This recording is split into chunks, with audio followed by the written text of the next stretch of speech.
Shocking forecasts for 2025. My name is Bill. Welcome to the NightTerrors Weekend Show, and we're starting right now. Welcome to Elder Grown and Oh No It's Taco. Catch the original Night Terror series on Rumble, all the classic shows in their original order. And yes, we do have a Discord. Click on the link in the description below. This is our show schedule over here. Every week on YouTube and Twitch at this time. 10 p.m. Eastern, 7 p.m. Pacific on Saturday. And every week is Wednesday Movie Night, where we show a double feature only on Twitch. Coming up this Wednesday, the original Tales from the Crypt. Yes, the movie that started it all. All those anthology horror movies where you get not one story, but 5 gruesome tales from the dark side of the frightening unknown. Elderground, thank you for the super chat. Elder says it's time for the Saturday Night Terror Show with Bill. Thank you, Elder. So much appreciated, sir. Thank you, sir. But 5 gruesome tales from the dark side of the frightening unknown. Followed by Gentleman's Agreement, a movie you cannot see unless you pay for it, but it will be free when you watch it with us this coming Wednesday, 9 p.m. Eastern, 6 p.m. Pacific, starring Gregory Peck and John Garfield in a controversial film.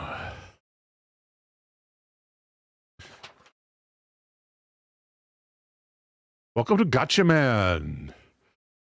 Oh, no, it's Taco has a suggestion already. Good suggestion, Taco. Thank you. Copying now. After the main topic, we will be dealing with all the viewer suggestions.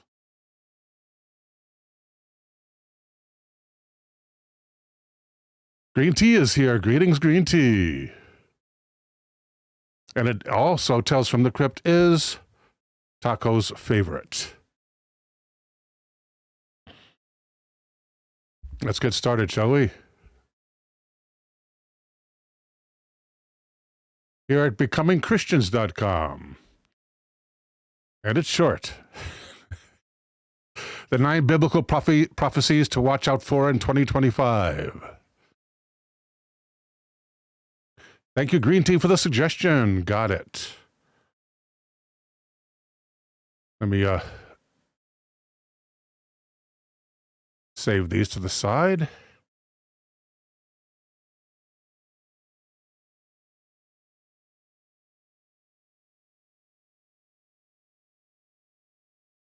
Good stuff. Thanks, guys. Let's see if there's a writer credited here.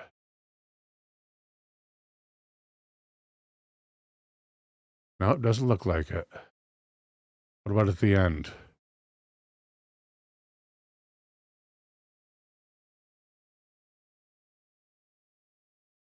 Negative.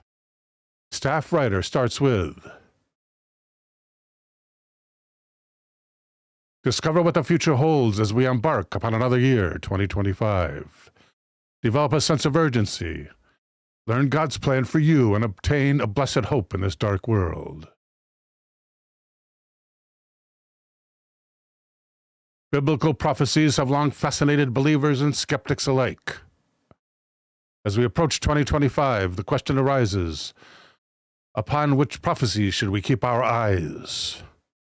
While no one knows the exact timeline of prophetic fulfillment, the Bible gives us clear signs and events that will unfold in perfect timing. Here are 9 prophecies to watch for 2025, and we're going to cover hopefully 6 of them, with insights on their relevance to our world today. Number 1, growing tension in the Middle East. Thank you, Taco, for the diamonds. Much appreciated, ma'am. The Bible frequently points to the Middle East as a focal point for end-time events. Ezekiel speaks of a future battle involving nations from the north aligning against Israel. In recent years, geopolitical developments, such as alliances and rising tensions, suggest that the groundwork for these events is being laid. Continuous conflicts involving Israel, Hamas, Hezbollah, Iran, and other Arab nations further highlight the fragility of peace in the region. Additionally, the recent end of the Assad regime in Syria has marked the conclusion. Good evening, Verpeen. Welcome, sir. Of over 50 years of Assad family rule. David Bryce says good evening. Creating a power vacuum with significant implications for the future of the Middle East. Elder Grown with a suggestion. Thank you, Elder. And it's topical. That'll be coming right up, sir.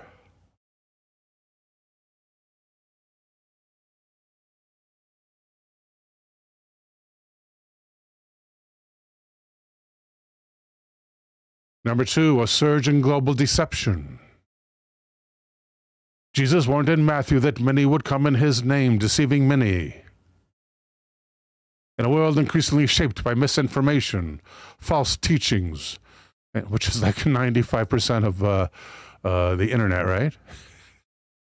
And spiritual confusion, this prophecy feels more relevant than ever. As technology and media evolve, the potential for mass deception grows, a sign that aligns with the times in which we live. And AI only furthering this with its enormous maw. Eldergrown says lies on the internet. They should be ashamed. Number 3, wars and rumors of wars. The Lord also prophesied that wars and rumors of wars would characterize the end times. With ongoing conflicts and rising tensions between global powers, this year could see escalations that align with this warning. These conflicts serve as reminders that the ultimate resolution to humanity's struggles lies in Christ's return. Taco calls it mainstream media. Mainstream media. Mainstream media muck. Yeah, them too. Them corporate lackeys. Increased natural disasters in Luke. Jesus has mentioned that earthquakes, famines, and pestilences would precede his return. Recent years have seen an uptick in natural disasters and unpredictable weather patterns, perhaps for a predictable reason. Scientists and theologians alike are paying attention to these phenomena as potential precursors to fulfillment of the prophet. The rise of global governance. Revelation 13 describes a time when a single governing authority will dominate the world, requiring allegiance from all. Big L1 has arrived. Big L1 says, blessings of the state, blessings of the masses. My time is your time. Can you be more specific? Yes, be productive. And a suggestion from Verpeen. Thank you, Verpeen. Elke Sommers Haunted House. Sounds excellent. Thank you, sir. Coming up.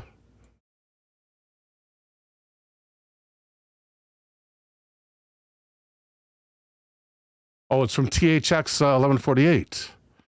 The first film by the guy who did Star Wars, I think. Jordan Cockburn has arrived. Welcome, Jordan. Jordan says, save me. I'm at work. A work party where a band is playing 70s punk covers. Wish I was there. I'm 55 years old and too old for this. Jordan Cogburn also comments, blessings of human capital. Thank you, Jordan. Taoist viewer says, hey, how you doing? Welcome, Tao. Oh, it was Lucas. George Lucas. Thank you.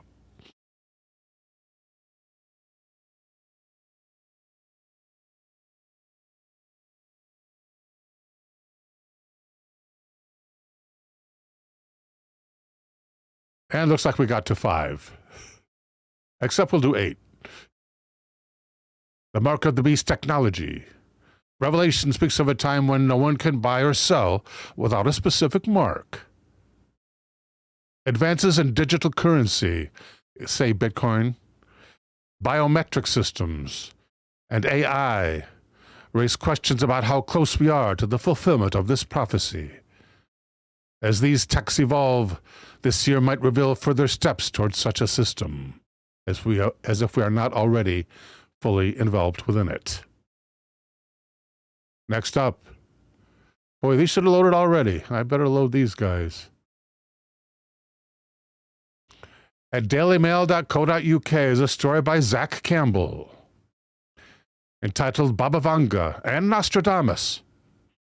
Both had the same terrifying prediction for 2025. And Zach begins, I should say.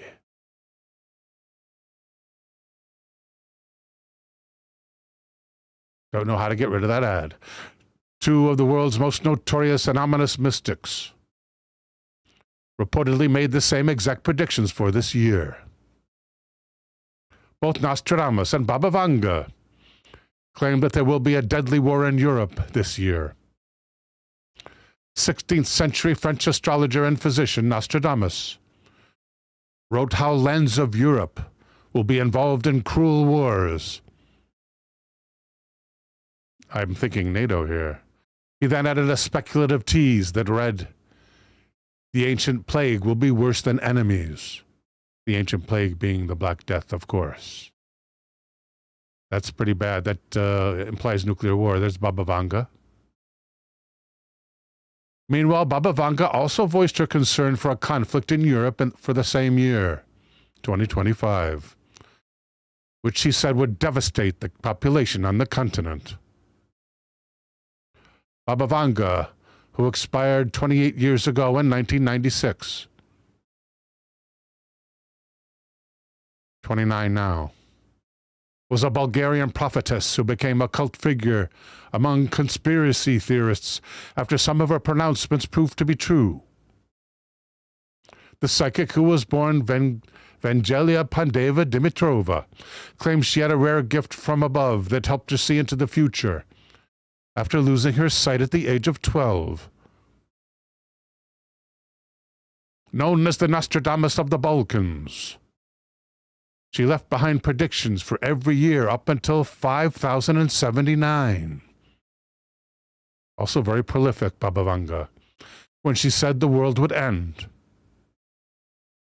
Vanga grew up on a farm in what is now Macedonia and lost her sight after being dragged into a tornado when she was young, with believers saying this freak accident was what gave her second sight.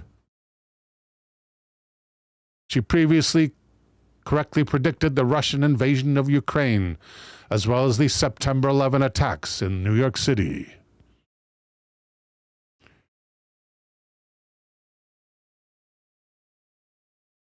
She even once said in a 1979 interview that Russia was to dominate the world, and that its president, Vladimir Putin, is to become the lord of the world.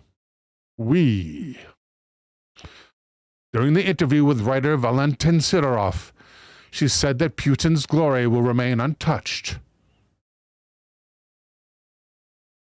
She said all will thaw as if ice. Only one remain untouched. Vladimir's glory, glory of Russia. All will be removed by Russia from the way. Not only will be kept, but also becomes the Lord of the world. And there's Nostradamus. It is claimed that during her 50-year career, she also predicted the coup, the Chernobyl disaster in Ukraine, and the death of Princess Diana. The psychic reportedly predicted the outbreak of the coup years ago when she warned,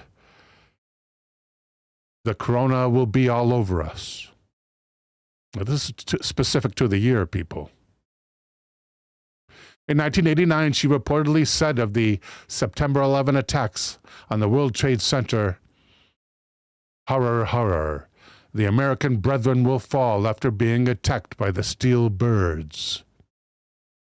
The wolves will be howling in a bush, and innocent blood will gush." Vanga also correctly predicted the 44th U.S. president would be the first to be black. She also said the 45th president of the United States was to be faced with a crisis.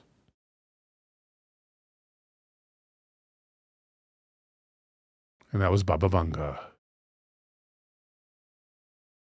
Next up in this predictory tour, Groundhog Day. Did I just get rid of one I should have had? Let me check my bookmarks. I think I just wiped one out. So I'm going to have to dupe this one. Groundhog's supposed to be the last one.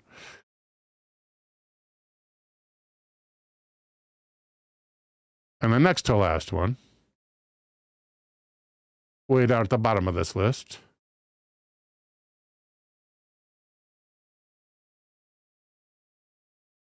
yes, from the same source, which is why I dumped it. It's also predicted that 2025 will see the flipping of the Earth's poles. And here at the dailymail.co.uk is a story by Jonathan Chadwick entitled Earth's Magnetic Field Flipped 42,000 Years Ago, creating a climate disaster that wiped out the Neanderthals. And it could happen again, study warns.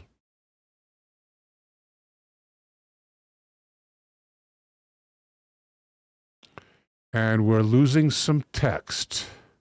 No, we're not. It's just very close to the edge. A reversal of the magnetic poles, begins Mr. Chadwick. That's correct. Triggered catastrophic climate change and may have wiped out the Neanderthals, a new study shows. Australian researchers have analyzed a radiocarbon record from ancient trees in New Zealand that were alive when the magnetic poles flipped. The trees revealed spikes in atmospheric radiocarbon levels caused by the collapse of Earth's magnetic field and changing solar winds. You see, when the poles collapse, we have less protection from the harmful rays of the sun. But preceding the flip was a weakening of the magnetic fields, causing electrical storms, red skies, widespread auroras, and lethal cosmic radiation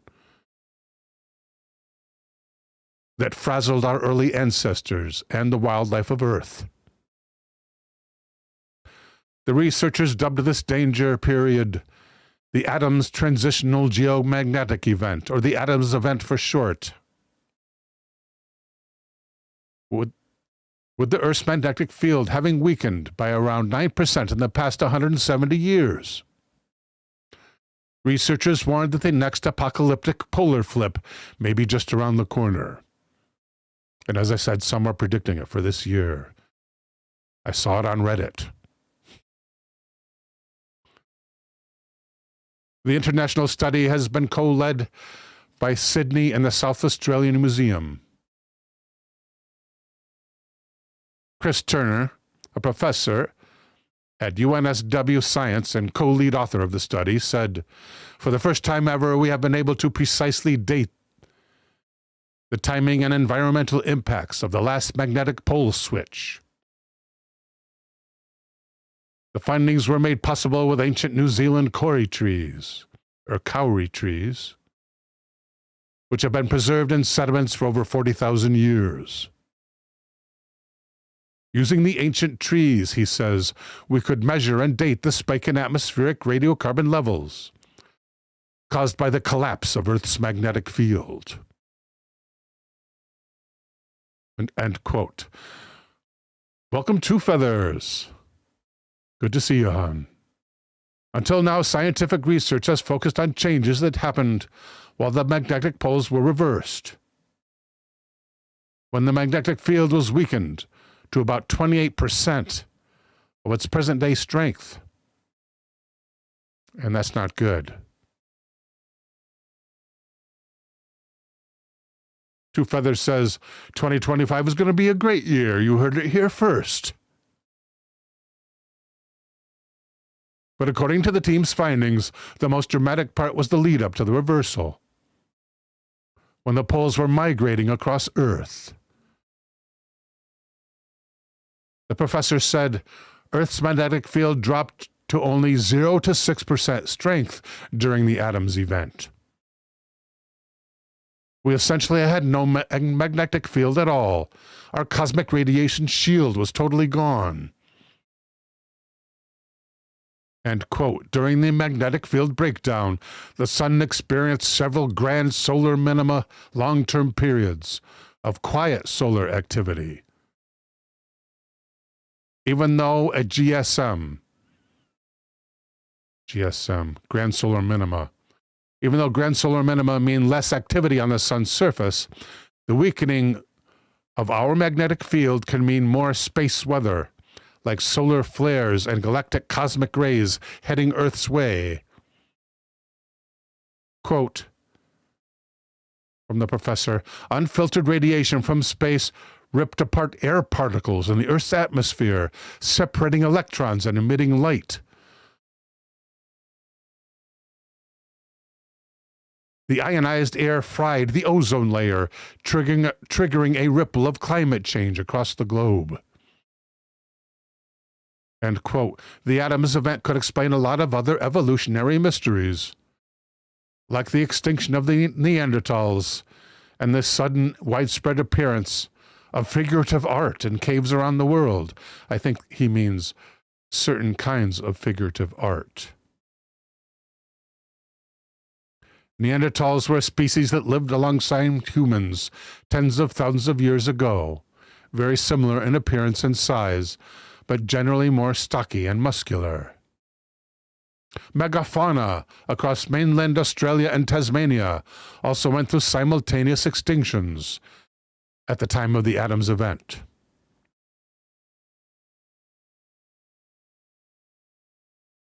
There's some Neanderthals.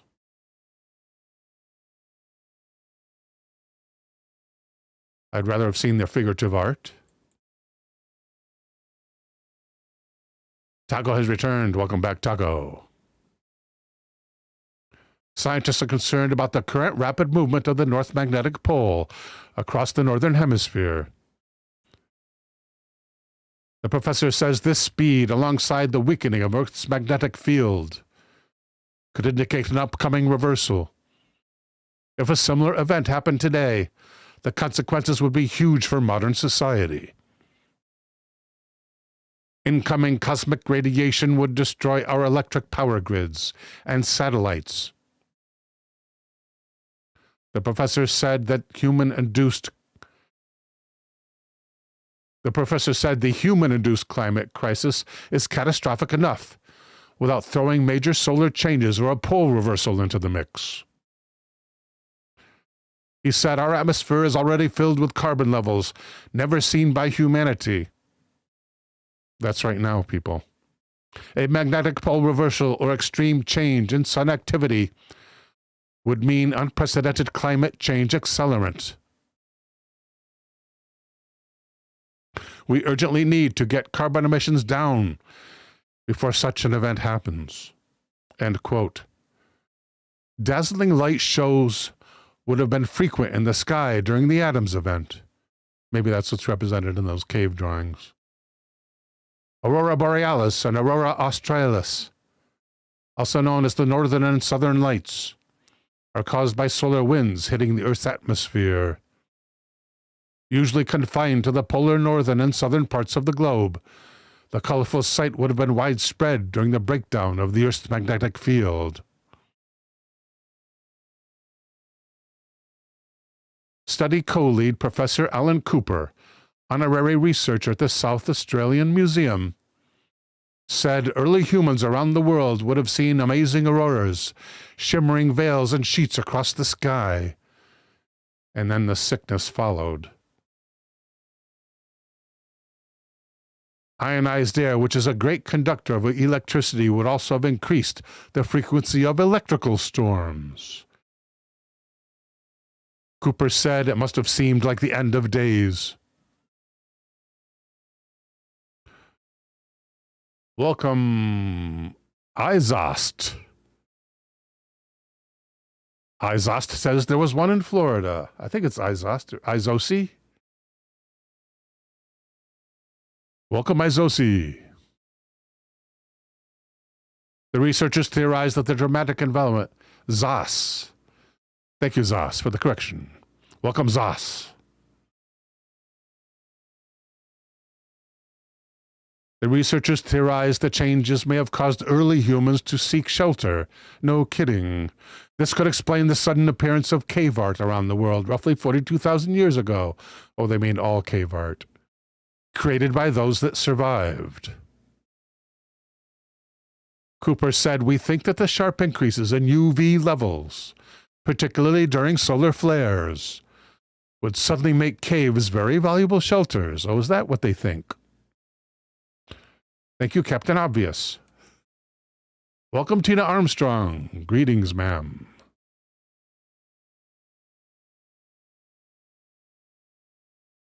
The common cave art motif of red ochre handprints may signal it was being used as a sunscreen. Incredible deduction. Well, way to go, Australia. Way to go, Australia. A technique still used by some groups. The amazing images created in the caves during this time have been preserved, while other art in open areas has since eroded, making it appear that art suddenly starts 42,000 years ago. Earth's magnetic field is created by a movement of liquid iron in the Earth's outer core, some 1,800 miles below our feet. Outer core? I think they mean the inner core. I think there was a typographical error there. The iron is super hot and as runny as water, meaning it flows very easily, like water. As the liquid flows, it drags the magnetic field with it and its corresponding north and south poles.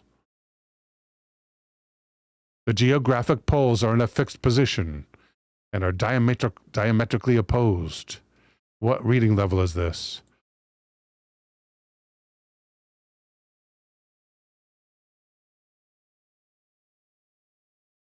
Okay, let's go to the final topic before we go to viewer requests. Still needing viewer requests, people?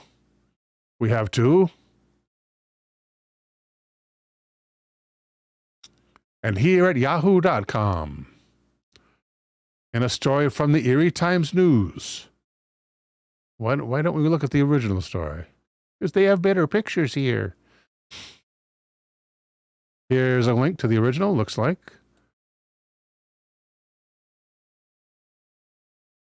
There we go. Go Erie. Here at GoErie.com is a story which is uncredited as to the author, just says Erie Times News. That's interesting. Entitled Groundhog Day 2025. Get ready for Punxsutawney Phil's prediction. Ooh, they co-opted these pictures as well, apparently, or did they? Is that the same picture? It is. They also co-opted the pictures. Isn't that convenient and easy?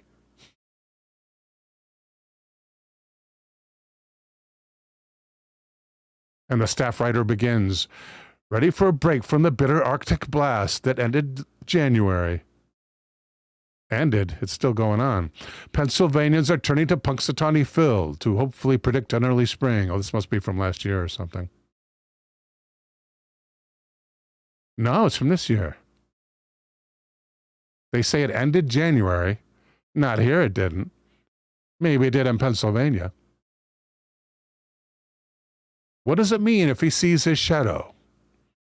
If the day is sunny and Phil sees his shadow, it means the next 6 weeks hold wintry weather. If Phil doesn't see his shadow, it means an early spring.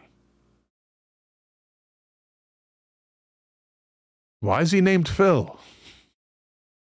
Punxsutawney Phil's full name, according to the Groundhog Club, is Punxsutawney Phil, seer of seers, sage of sages, prognosticator of prognosticators, and weather prophet extraordinaire.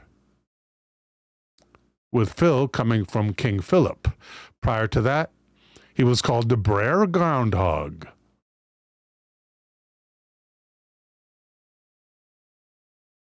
The Punxsutawney Phil Groundhog Club announced March 23, 2024, that Phil and his partner Phyllis welcomed 2 new kits, a female named Sunny and a male named Shadow. Not to be outdone, Marion, Ohio, welcome Mystery Flavor. And RYU 1972 is here. Ryu says Phil knows.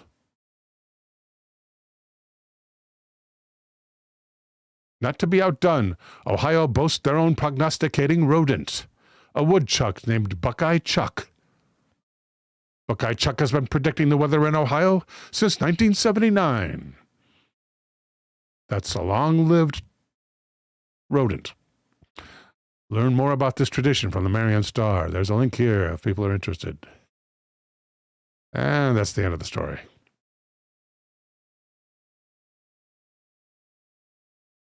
Yes, Elder, thank you for reminding me. We do have requests from the last show.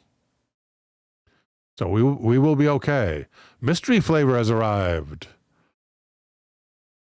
with a suggestion. Mystery, I would not have seen it unless I saw that you were a new name on the list. But thank you for the suggestion, and we got it. And I'm copying it. Plasma Earth Lights. Plasma Earth Lights. Not exactly sure what that is, but we'll give it a shot. Thank you, Mystery Flavor.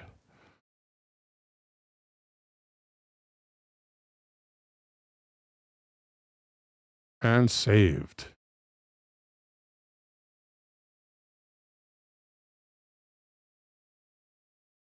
First up,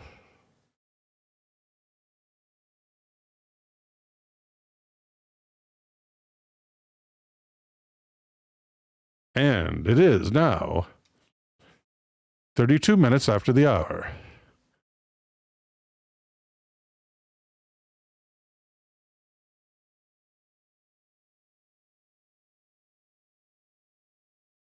This is a story about the Great Eastern. Not sure what that is. We'll find out in a moment.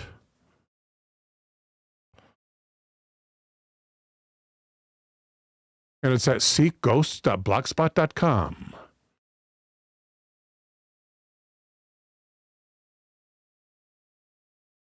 The Haunted and Cursed Great Eastern, A Skeptic's View.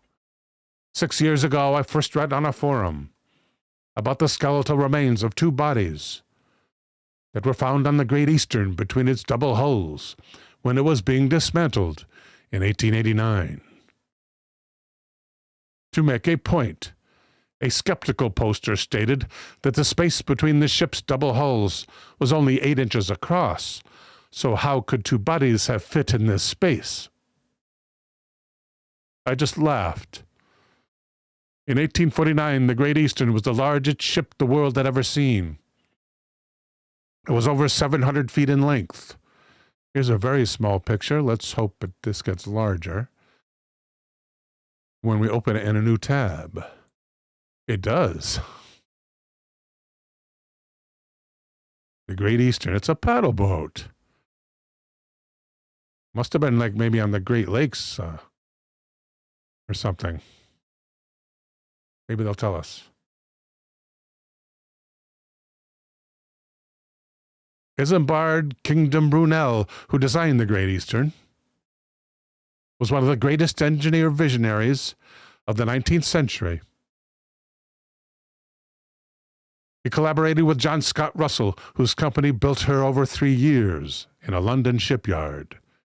What is London putting a paddle boat out to sea for? I guess that's the way they did it back then. The Great Eastern was the first ship to incorporate a double-skinned hull. Today, this feature is standard in large ships. It is a significant safety feature. The ship's 2 wrought iron hulls reach 9 millimeters in thickness. I wish that was in English. I mean, I wish that was in U.S. measurements. 9mm. Sounds like steel, though, right? Raw iron, I'm sorry. The space between these two hulls was several feet in width. Several, we're talking about 3 here. Here is a factual statement that backs up the distance between the inner and outer hulls. Quote,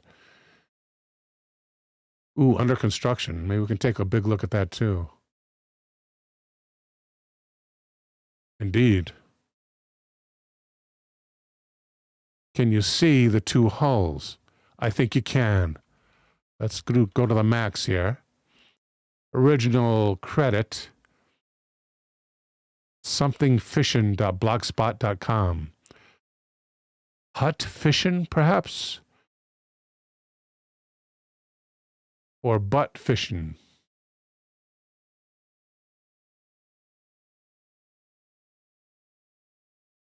Confirmed by the picture, which you could never tell from the article. There's the 2 hulls right here across from this black space. And at this length, at this distance, yeah, they were several feet apart.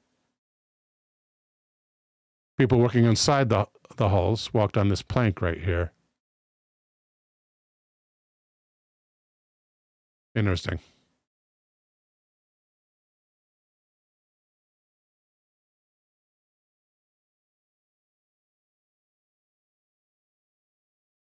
Some feel the inspection hatches in the ship's inner hull would have provided easy escape, which debunks the myth that 2 skeletons were found. How does it debunk that? How are they going to know where the escape hatches are in the largest ship ever built? I don't know if that rings. It is true that the 2 riveters did actually disappear during the construction of the Great Eastern. Probably to the local pub, that's my addition. Regardless, there were several reports of the ship being haunted after it was put into service. The Great Eastern was built to hold 4,000 passengers and 400 crew. This was twice the capacity of any ship at the time. But the vessel never reached its potential. Early on, a series of accidents that resulted in unalivings left the ship's reputation in tatters. During the first attempt to launch the ship, the winch spun out of control, tossing its operators around violently. 4 men were seriously injured in this incident. A 5th, aged 74, died of internal injuries. To the humiliation of the designer Brunel, the ship moved only 3 feet. Once in the water, riveters, or as they were called, bashers, continued to work on the ship's double hull. The legend referred to above began when a riveter and his apprentice disappeared during this time. A story was spread that it was feared they had been enclosed within the hulls. Oh yes, they would have known where the escape hatches are, obviously, right? It was even mentioned a search had been instated, and they were not found. Oh, thank you, Peter Simpson. 9mm is 3/8 of an inch. Wow, not even half an inch of the wrought iron. That's interesting. Of course, wrought iron is pretty heavy duty. A frying pan is probably like a 1/4 inch, maybe. Probably about a 1/4 inch. Maybe, if that. And 3 inches more than that. Thank you, Peter.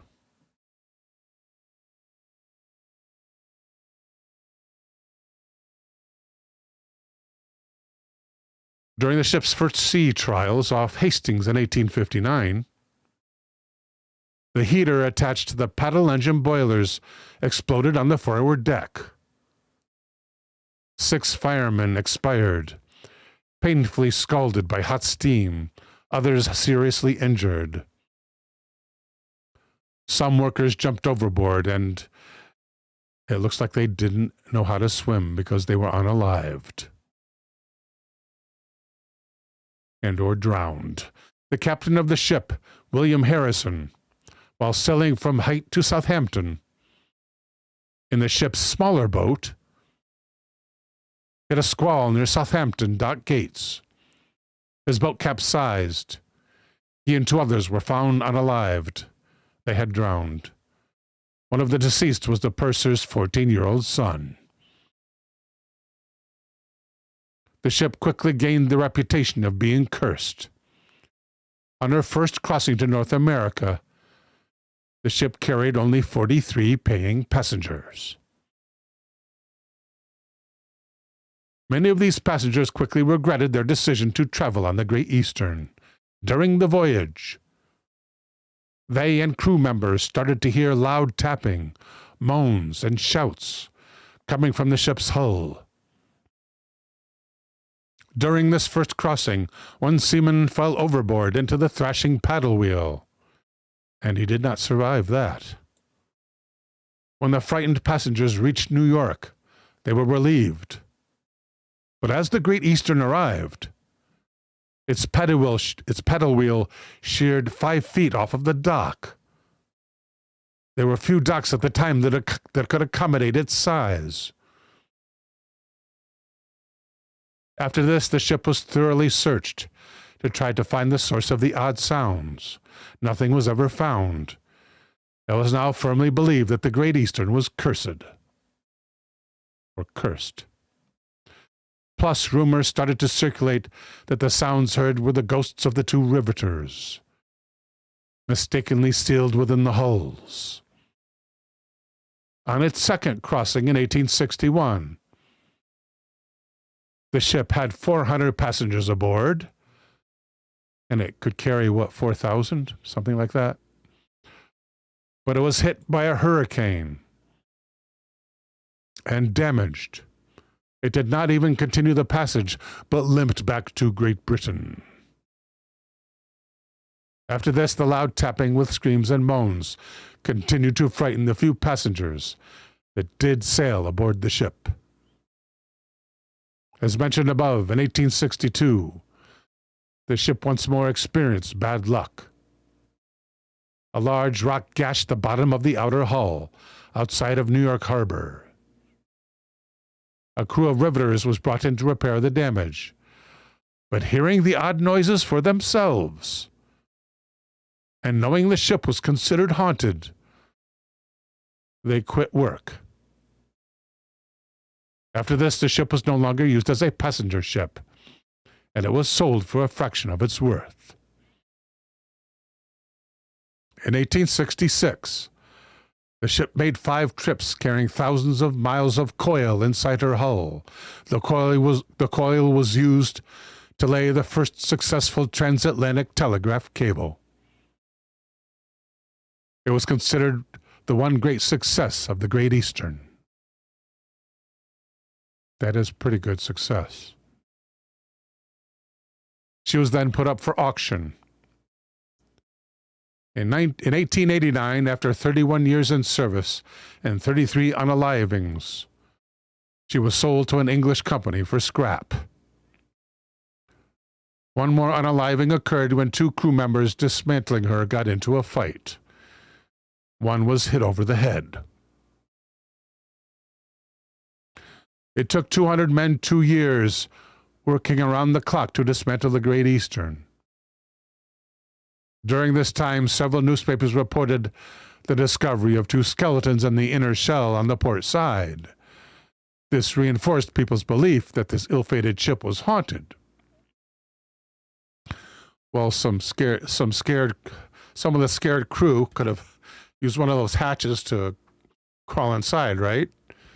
And then suffering some accident would have turned skeletal. The Great Eastern was probably haunted, but not by 2 enclosed bashers.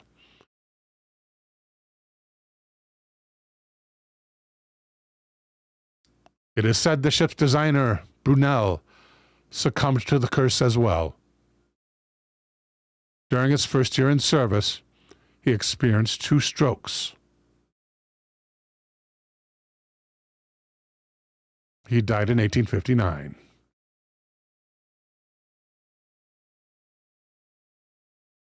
Green Tea says maybe at first they were still alive and banging to get out. Hence the rumors of the haunting.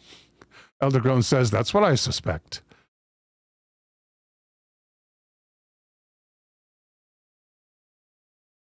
Next up. And at this time it is 45 minutes after the hour.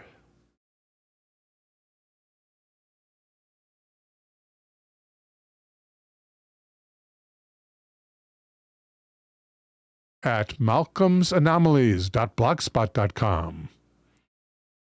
There's an article entitled The Haunted Movie Star.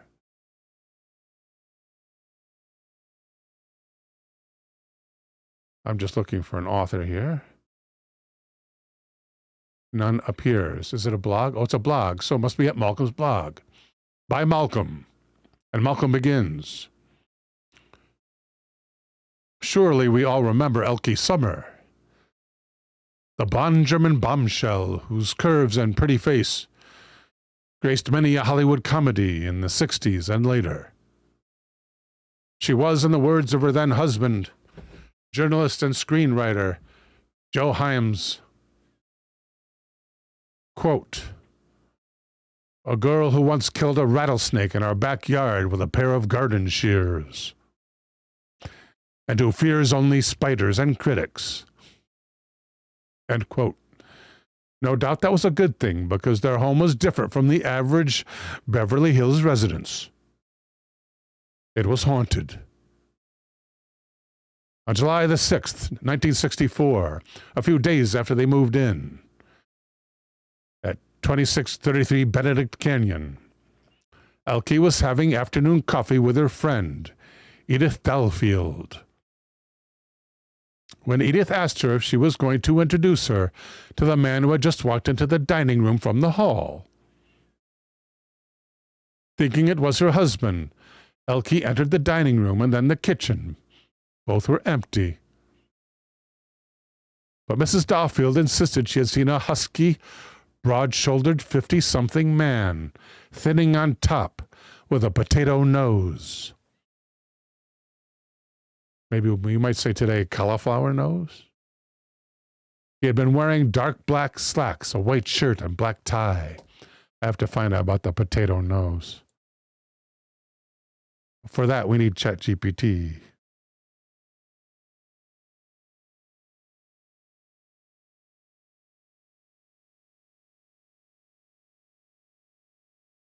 What does a look like? Inserting potato nose here.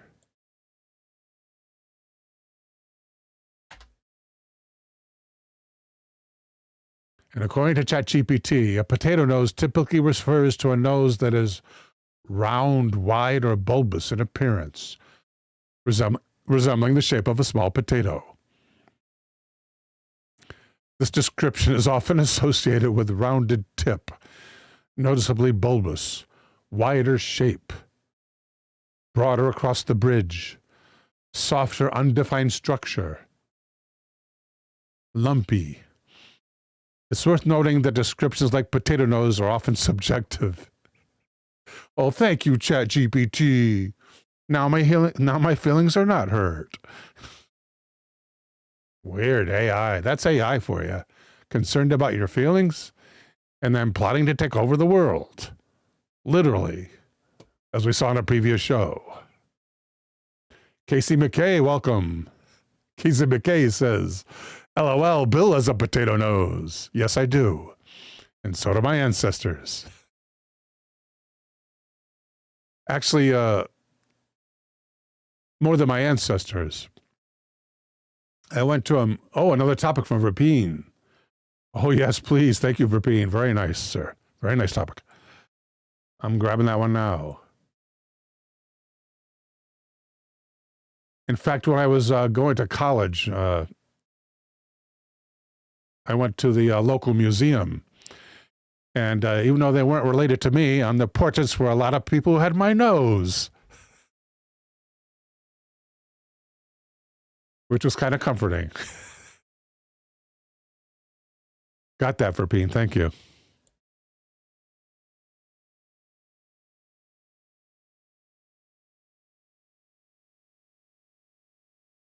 Just gotta, oh gosh, put it in the right place. I have no idea what the right place is either. I got 3 different lists here of suggestions. Oh my goodness. I went from green tea, right, and tacoing. Oh, I see. That's where this is now. That's right. I think we're right here. Okay. So it's this one. Yes, it's this one. Okay. Sorry. Green tea says, one side of my family has noses that grow with age. A few drank, most did not. Casey McKay says, not gonna lie, I love potatoes.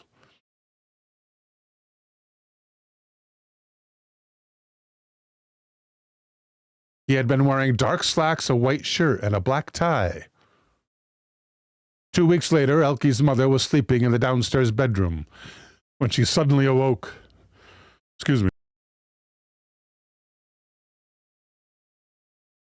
Thank you, Elder. To find a man standing at the foot of her bed, staring at her. Just as she was about to scream for help, he vanished. Interestingly, neither Joe nor Elke ever saw the apparition. But about that time, they started to hear noises from the dining room at night, as if the chairs were being pushed back by a group of dinner guests in the process of rising. But the chairs themselves were never moved. That is so freaky. At least it weren't moved when they went to check them. Because if you're polite, you push your chair back in. Then on the 8th of August, Elke left for filming in Yugoslavia. A cheap place to film. Alone in the house, Joe always had the uncanny feeling he was not alone, especially at night. Invariably, he would lock the downstairs bedroom window. But on 3 occasions, he found it open. Twice he heard the front door open and shut, although it was always found bolted in the morning. And the noise of rearranging the furniture continued. So one day he rigged up a system of microphones, radios, and tape recorders to the driveway, the front door, the dining room, and he marked the position of the chairs on the floor with chalk. Then he retired upstairs and waited in the bedroom. Soon the familiar noises began. With a .38 in his hand and silence in his tread, he snuck downstairs and abruptly switched on the dining room light. Nothing. The sounds immediately stopped. The chairs were still within their chalk marks, but he reported upstairs later. Oh, this is the report. Upstairs later, I listened to the tape recording. The noises had stopped when I went downstairs. The sound of the switch snapping on and even my nervous laugh had come through clearly. And so had the sound of the chairs being moved after I left the room again. Somewhat unnerved, he invited a friend, George Muller, to stay with him, but made no mention of the ghost. Obligingly, the ghost stayed away. But once Joe went to Yugoslavia and left George in the house alone, George found that every time he went into the dining room, the hairs would stand up on the back of his neck. He kept hearing strange noises. And the downstairs bedroom window came open again. Muller always locked up the house at night, but the private detective hired to check up on it found the windows open on several occasions, although nothing was missing. At 2:30 a.m., all the lights suddenly went on, only to go off just before he reached the house. An electrician could not explain it. And once the owners were back, the same old noises recurred. While they were away the following year, in '65, a friend was asked to check on their house every now and then, but no matter how often he locked the house, one or more doors would always come open. The man who cleaned the swimming pool asked who was staying in the house. No one. But he saw a man in the dining room.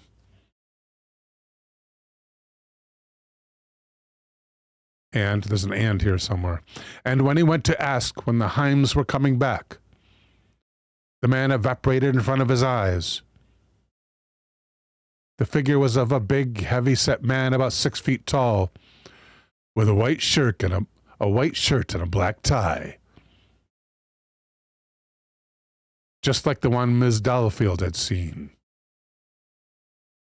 In September of the same year, their friend John Sherlock asked to stay overnight while they were away, but the next day he cleared out. It turned out he had entered about 11 p.m. and had the strong feeling that someone was watching him. He left a light on in the hallway and went to bed in the downstairs bedroom about 12:45. But, and here is a statement from him, just as I started to climb into bed with my back to the hallway, I felt certain someone was near and turned around. In the doorway I saw the figure of a man, almost 6 feet tall, staring at me. He was wearing dark trousers, a white shirt, and dark tie. I never had such a feeling of menace. End quote. He got dressed and hurried into the hallway, but the specter was gone. The previous owners of the house, the people from whom they had bought it, lived there only a year and a half. They never saw anything but heard quite a bit. Then when the wife was home alone, she was awakened at 11 a.m. by footsteps in the dining room below. She called a friend and asked to stay with her, then locked herself in the bedroom and called a taxi. The taxi stopped in the driveway, and she waited for the driver to ring the bell. When he did not, she called out from the upstairs window. When she got in the car, the driver told her that he assumed the man standing by the door was for the fare. But he simply vanished when she shouted from the window. Damn, they're trying to scare away other humans. Incredible. Rhino Rex, welcome.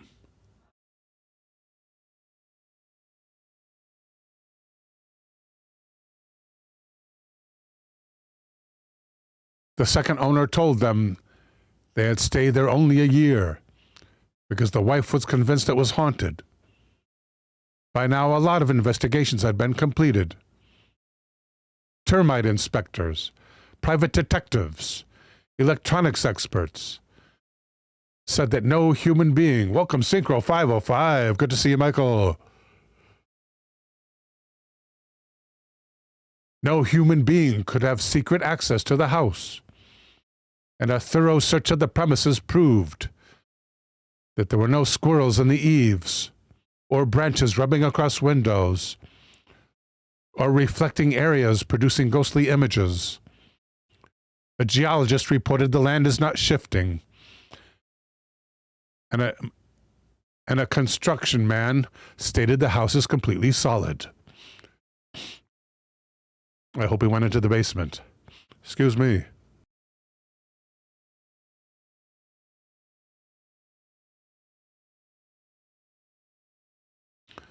It was time to bring in the ASPR, the American Society for Psychical Research. Malcolm writes, I always thought of psychic researchers as setting up infrared cameras, microphones, fine threads, and powder to detect physical intruders.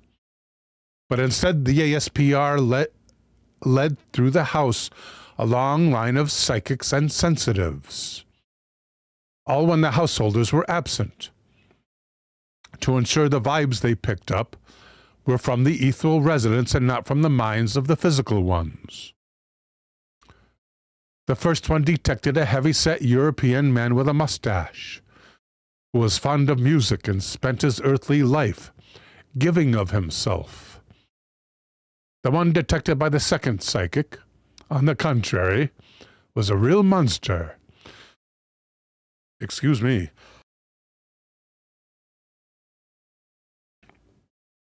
Need liquid therapy. Taco says, with a potato nose.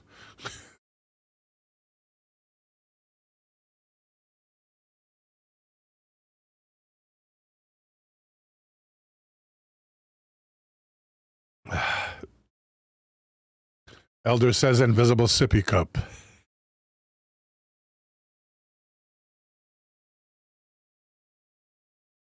ASPR investigating. Oh yeah, what did the second guide say? A real monster, big and untidy, full of hate, and a drunk.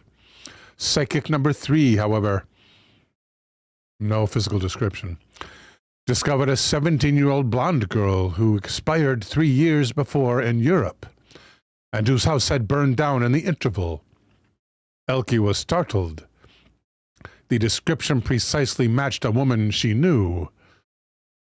But when 2 other psychics independently identified a 58-year-old doctor who died of a heart attack, Joe recognized a man he knew, and Elke recognized her father, who had been a Lutheran pastor. In fact, Elke felt so strongly that the ghost was her father, but she was still concerned, so after 2 years, they decided on an exorcism. Topic coming up, by the way. I thought it was coming up. I think I copied something instead of... I think I had an elder's suggestion, I think. Was it elder? Let's take a look. Perhaps on Verpeen's suggestion. I copied a link when I should have just went to the link. Or maybe elders, but we'll find out. Because that is coming up.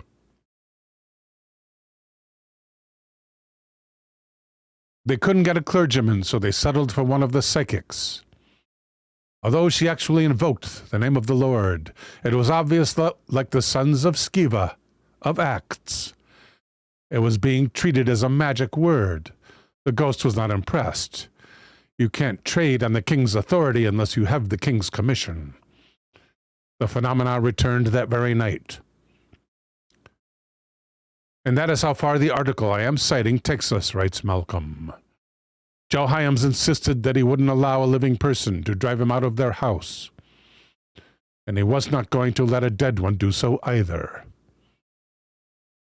However, another website informs me that they changed their mind and when forced to flee through the window. From a mysterious fire. They had been awakened by a ghostly knocking on their bedroom door. Hyams wrote a book about it called The Day I Gave Up the Ghost. It is said the house had changed hands 17 times since they left it. That's an average of less than 3 years per owner. Something in that house discourages residents. I wonder if anyone is living there now, and if so, whether they would like to add to the story. Well, there is an address. We should see if there's a for sale sign in front of the house.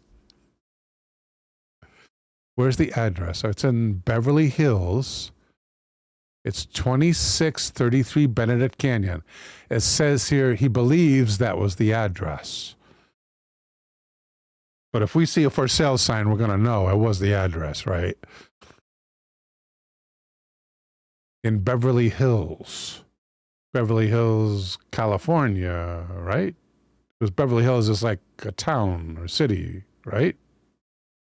I'm hoping. So let's go to Google Earth.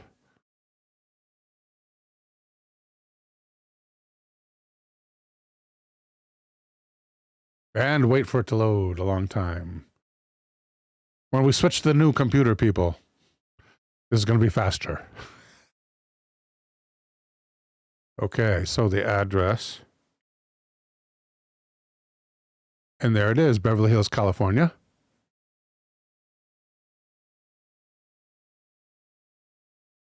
Wait. Sherman Oaks. No, Beverly Hills. A lot of Benedict Canyons around there. Oh, yes. And if it's new, I'm going to be real disappointed. Okay, let's pop the, no, 2D, please. It's like right here, right? This is the one right here, right? I'm pretty sure that's the one. I forgot to tap the wrong button here. There we go. This would be right in front of the house.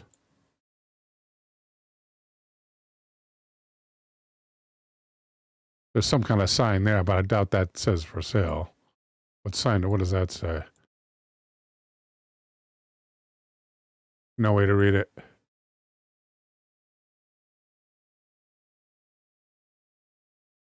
I thought it was going to be over here through these trees. We have to find a way to see this house. Let's start over. Let's go back.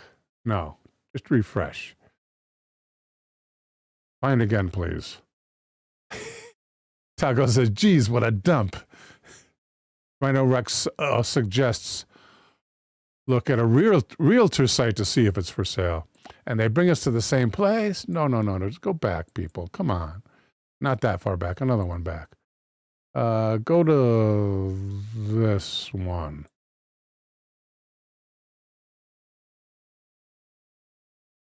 Whoa, okay. Enter the address. Yes. This time I won't hit the wrong button. It is the house I thought it was. And it seems like there you could see it. Give me the blue lines, please. Right here, you should be able to see it from the street. And yet, there's only this fence. What is going on, people? Somewhere there's got to be a place to... Or is it right across the street? Oh, here it is. No, that's 9924. We want 9923. Or something like that. So from the air... escape, I think. From the air, it looks like you can see right under the property here. You can see this place. Oh, maybe to the right a little bit. If we're right in front of this driveway, so it's not that accurate when it brings you down. Okay. So let's go here instead. About the same, but it's supposed to be a place to see it over here, right? It's the one on the corner, right? Beware of dog.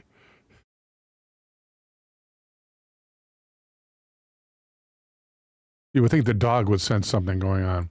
I guess it's hard to get near the houses in Beverly Hills. It says, oh, that's probably what the sign said. Danger, beware of dog.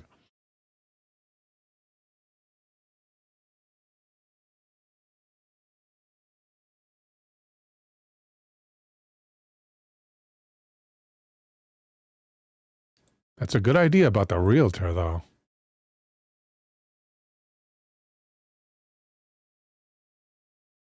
Oh, we can almost see. Oh, wait, there's their entrance. No, that's 51. Maybe they tore it down. I bet they tore it down. I bet they tore down the house. No kidding.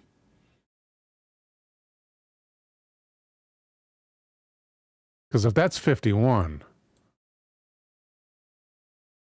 and that one down there was +1, right? Even side of the street. And there are no other houses.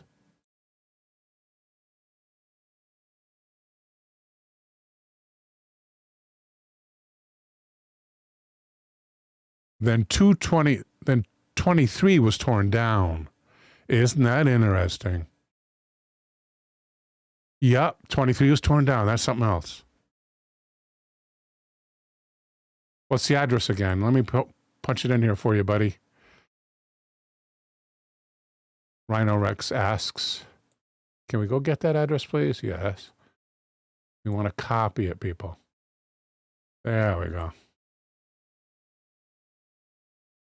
Elders says, so it's just a wooded lot now. Looks like it's part of the property of 51. What it looks like. They tore down 23 and built 51. There is the address entered for all, but meant for Rhino Rex. Thank you, Rhino Rex. We're doxing ghosts, says Rhino Rex. Well, it's might not be legal to dox a human being, so we won't do that.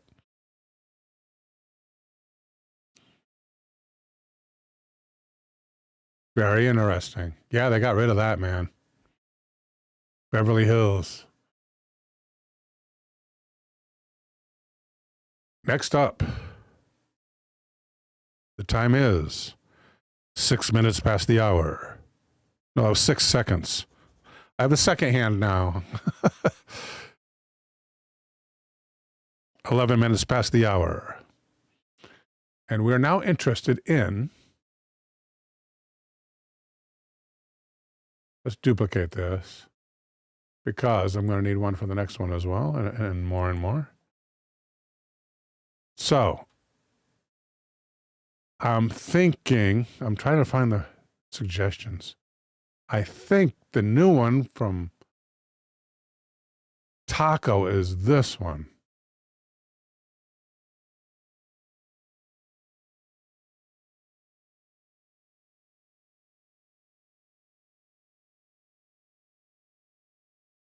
No, that's the old one. Where's the new one from Taco?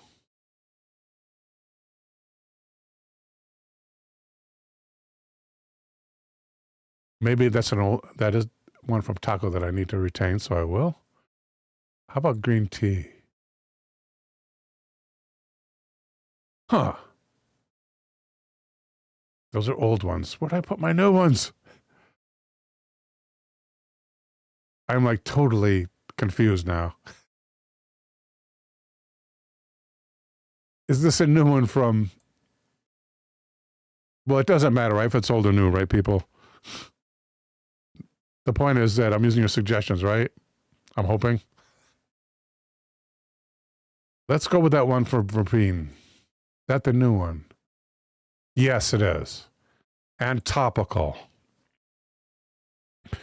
Having to do with the first televised TV exorcism. Good topic, V.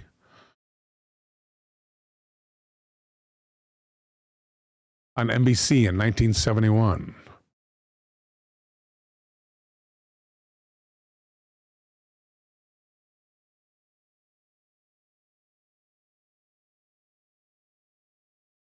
The story behind, that looks like a documentary. The story behind True Haunting at the lineup. Daily Motion. It's going to be only videos. Light Force Network. Cindy Cowan. Deadline. Interesting name. Screen Gems developing True Haunting about NBC's broadcast. Let's try Cindy.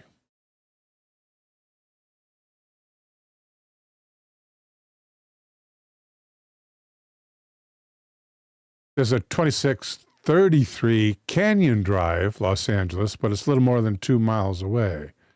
Or a little more than 2 million. Okay. But that is not it, sir. It is Benedict Canyon.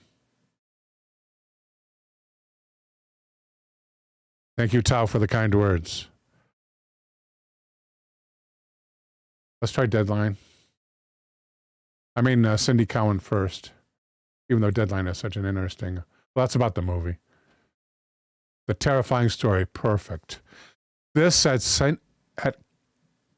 Cowanent.com. The last name and ENT. Cowanent.com. The page entitled Cindy Cowan Entertainment.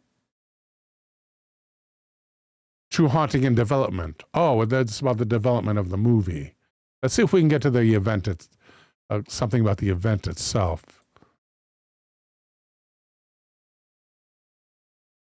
The story behind. That's all we want.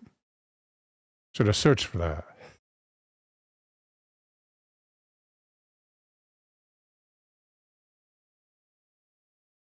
And nothing. Here we go. The story behind the true haunting in the first ever televised exorcism at thelineup.com. Because of discomfiture in the spinal cord, I'm going to lean back here. Hope you guys don't mind. On December 26, 1973, moviegoers were introduced to William Friedkin's adaptation of the novel The Exorcist. It became one of the highest-grossing R-rated movies of all time, with audiences standing in long lines in the December cold outside movie theaters, waiting for their chance to be terrified by the film. It wasn't the first time that viewers had been riveted by seeing an exorcism on screen, however. Green Tea says, make yourself comfortable.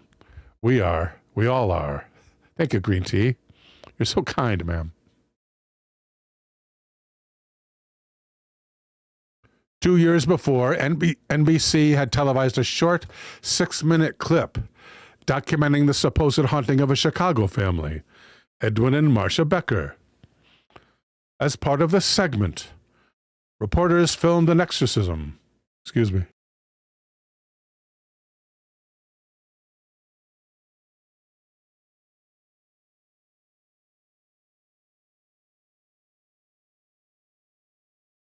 That was attempted in the home and broadcast it, making it the first ever example of a televised exorcism. A thing that at the time, most people had probably never even heard of. Indeed, at the beginning of the clip, a host can be heard saying of the supernatural that most people treat the subject lightly. Not anymore, people. It's become a supernatural world. The segment that follows is a relatively brief but straight-faced affair, with no skepticism or light joking that one might expect from a news broadcast today about a haunted house.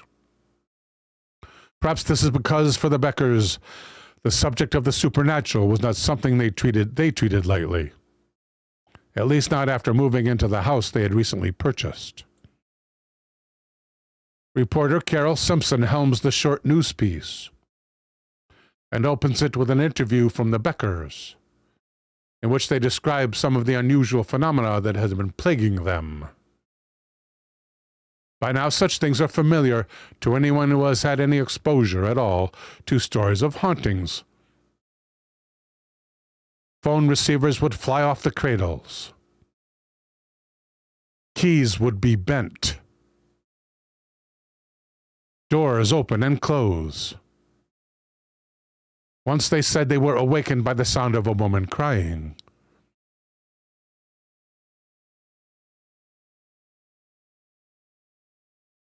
I hated to think of what it was, Edwin Becker says in the 1971 interview. A soundbite tailor-made for a future movie release, like the one this story is now getting. The film is a dramatization of the couple's experience in their Chicago home, including the events of the exorcism televised by NBC and its aftermath. The exorcism itself was performed by Joseph DeLuise and Reverend William Dare Davis of the Independent Spiritualist Church in Chicago, according to Carol Simpson's reporting. By the Beckers' own account, they had approached the Catholic Church in the hopes of ridding themselves of the haunting, but had been ignored. Well, they were almost ignored by the Catholics and The Exorcist, right? It wasn't easy for that guy to convince his the upper echelons for him to perform an exorcism, as I remember. And an indication of how new the concept still was to the public imagination. The NBC segment defines the term exorcism for its audience. Carol Simpson says in the clip, "That is a ceremony designed to rid something of evil spirits." The family and the news crew were all asked to wear crucifixes for protection during the exorcism. Simpson says matter-of-factly, before explaining a trance state to the audience, "Reverend DeLuise is a medium." He described a trance state as a total relaxation of his mind and body, which he says allows him to communicate with spirits. After he entered his trance state, Simpson describes feeling a gust of wind from one of the open windows that blew the curtains and rattled the Venetian blinds.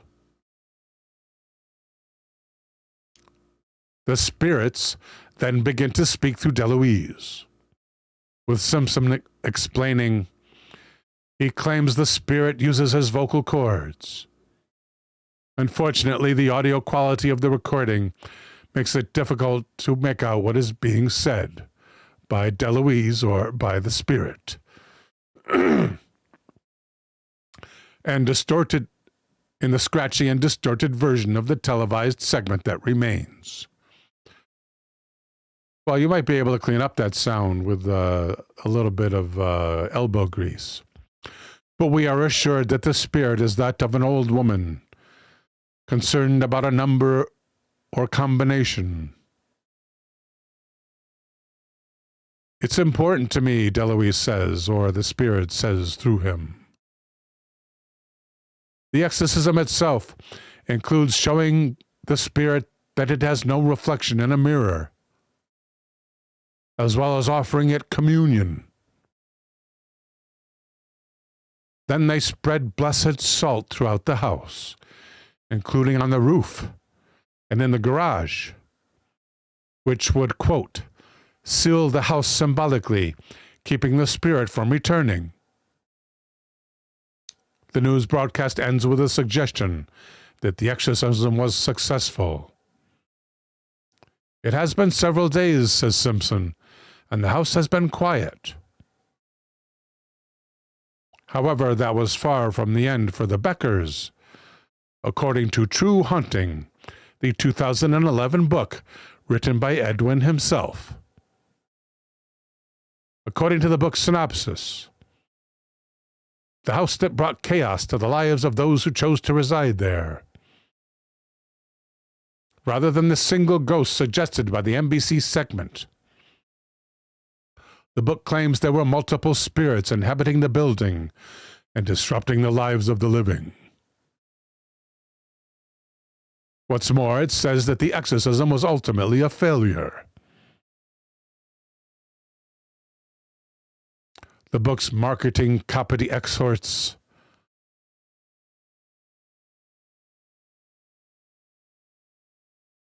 "Understand why ghosts cannot be exorcised," and a true example of their strong sense of domain, even after being unalived. There is no happy ending, the book's description warns, as the young couple suffers emotionally, are physically threatened, and have their pets terrorized, and ultimately end up virtually giving their home away by selling it for just $10. None of that made it into the original news broadcast. In fact, there are many discrepancies and inaccuracies surrounding the story of the Beckers. If you look online, you'll find accounts suggesting that they sublet part of the building to a young mother whose infant was then threatened. While the original news broadcast identifies the couple themselves as the parents of the newborn in question.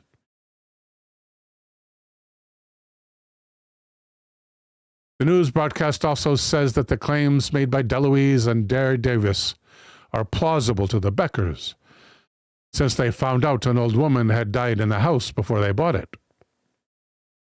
However, other accounts claim that the Beckers had to evict the crazy woman who lived in the home's downstairs apartment before they moved in. And Becker's own book suggests that the multiple spirits of a single family dominated the building. Whatever the case may be, the book became a bestseller. It has been optioned as a film by Screen Gems. Taco says, I think Bill forgot about our suggestions. Taco, I didn't forget. I have them all.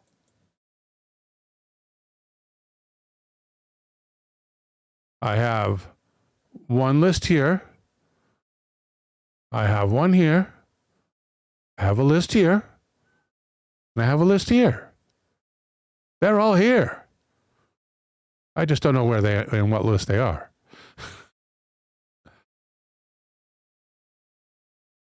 I wouldn't forget Taco.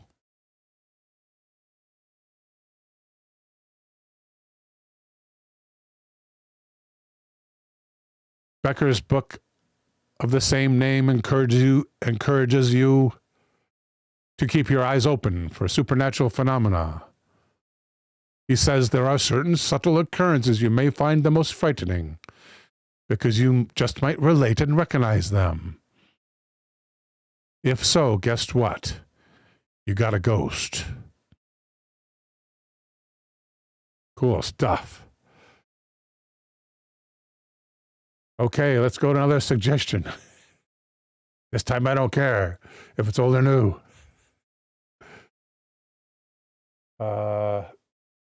Let's do a green tea.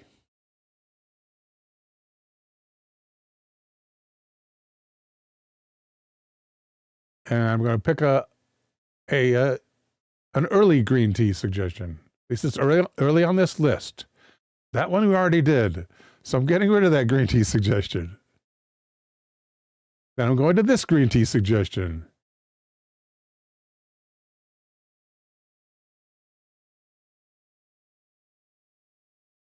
There we go. Let me try again. Wait, I gotta delete everything first. Can I just paste it?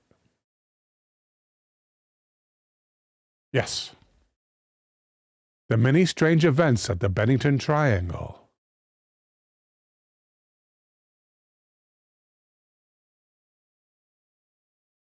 Common searches are the Bennington Triangle disappearances.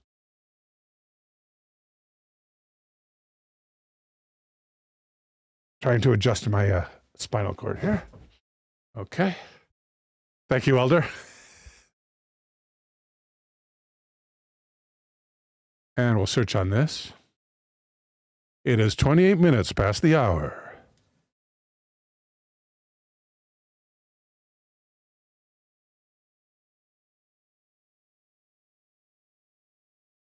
Bennington Triangle, Vermont disappearances.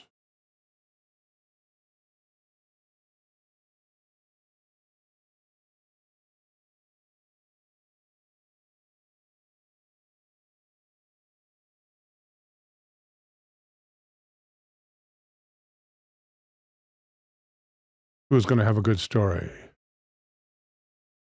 Happy Vermont may have a good story. There's mysteries of the Bennington Triangle Fabled Collective, though. And then there's Lethbridge News Now, the Bennington disappearances. Let's go to the mysteries first. Welcome to Joseph Johnson. How you doing, Joseph?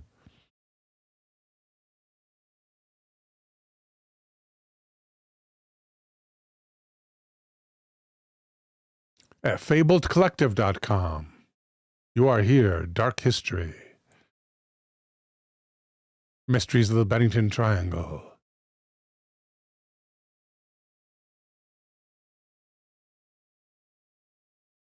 And who's it written by? We're not getting an author. Maybe at the end. No, wait. It just says Dark History at the top. Maybe at the end.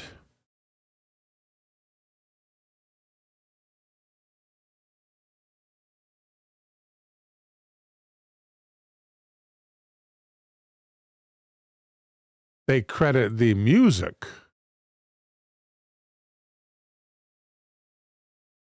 Which is a Kevin MacLeod tune. Oh, Green Tea found a link. Let's go to Green Teas. Thank you, Green Tea.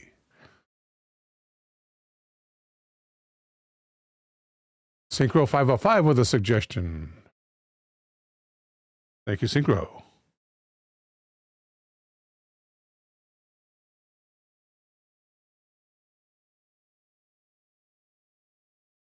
Putting that in one of the lists, which I do not know what it is. Here at legendsofamerica.com.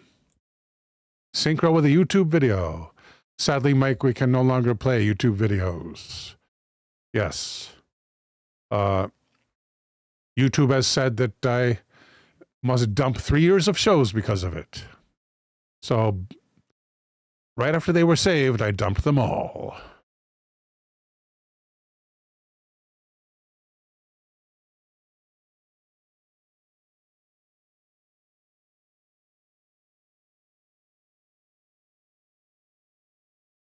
And no author at the end. Oh, wait, it is authored. Good. Kathy Alexander is the author here. Bennington Triangle, Vermont. And Kathy begins. The Bennington Triangle, centered around Glastonbury Mountain in Vermont, has long been known for strange events, including UFO activity, Bigfoot sightings, strange lights, strange sounds, and the location where 5 people disappeared in the 40s and 50s. The area is said to be cursed, according to Native American lore.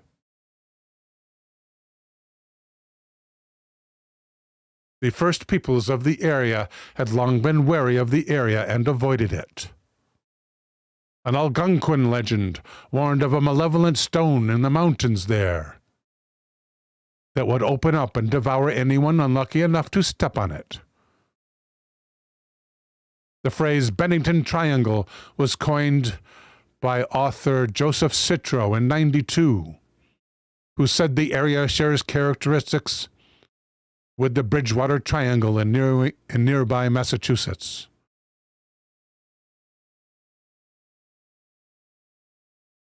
The stretch of woodlands around Glastonbury Mountain includes the towns of Bennington, Woodford, and Shaftesbury, as well as the ghost towns of Somerset and Glastonbury.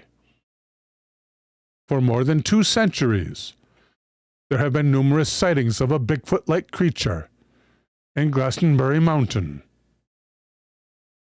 that became known as the Bennington Monster.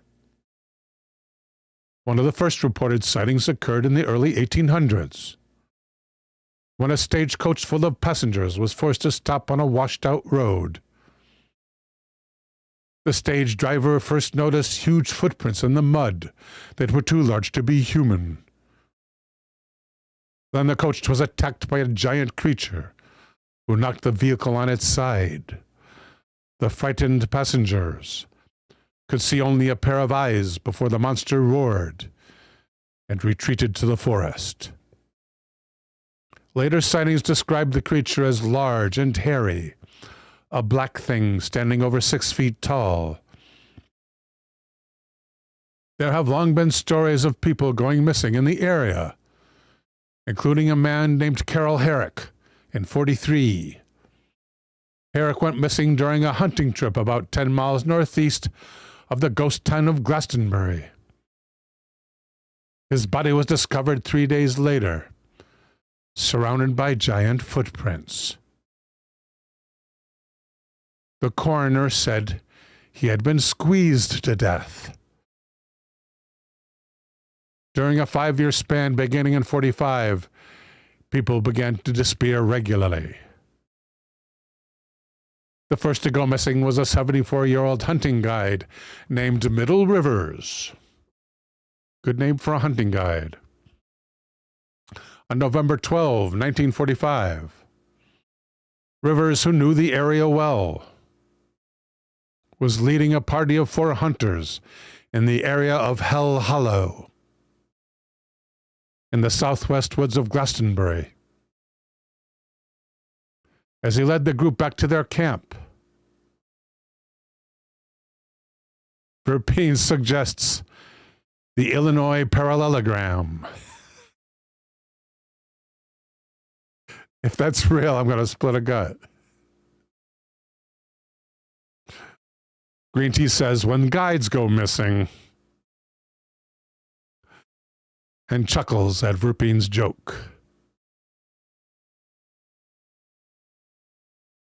As he led the group back to their camp, he got ahead of them and never returned to camp. Initially, the other hunters were not concerned as their guide was a skilled woodsman. However, when Rivers didn't resurface, an extensive search was conducted by 300 locals and U.S. Army soldiers dispatched from Massachusetts Fort Devens. Though they combed through the vast wilderness for 8 days, the only thing found was a rifle cartridge of the same type that Rivers used. Why didn't they regroup and search from there? There was no evidence of an animal attack, and his body was never found. Taco says it could be worse. It could be the Perth rhombus.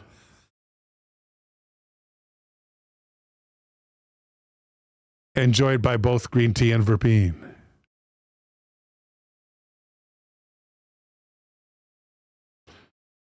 Even after this exhaustive search, many locals believed an elder-grown contributes the New Jersey parallelogram from Ghostbusters.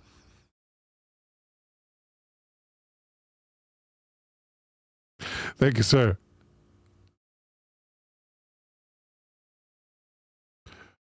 Many locals believed the knowledgeable woodsman would be able to survive and would soon resurface, but he never did.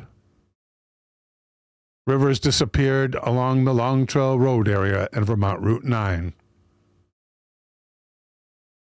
A year later, 18-year-old college student Paula Weldon went hiking in the Long Trail in 1946.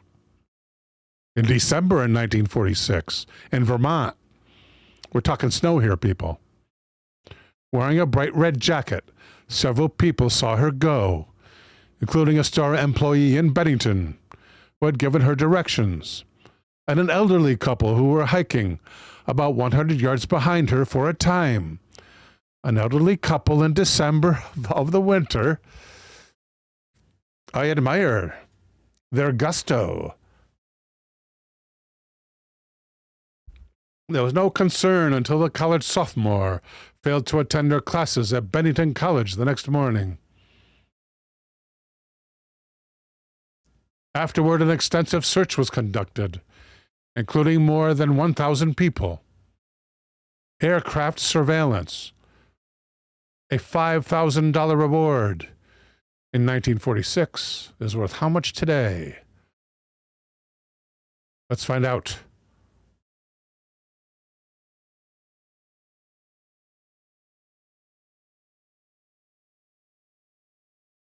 How much today is worth $5,000 from 1946?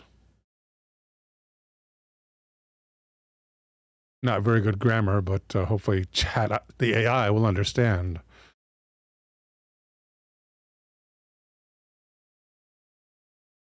He understands.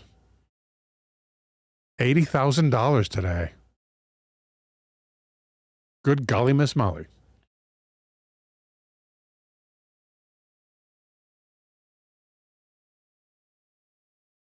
And help from the FBI The elderly couple who had seen her on the trail said she seemingly disappeared after she turned a corner on the trail.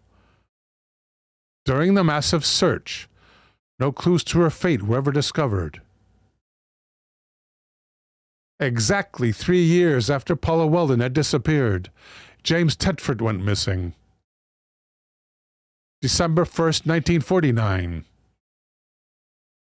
A veteran resident of the Bennington Soldiers' Home, Tedford had been in St. Albans visiting relatives and returned home on a bus when he vanished. According to witnesses, Weldon was one of 14 passengers on the bus at the last stop before arriving in Bennington. However, when the bus arrived in Bennington, he had vanished. His belongings were still in the luggage rack, and an open bus timetable on his vacant seat. No one had seen him get off the bus, and he did not disembark in Bennington.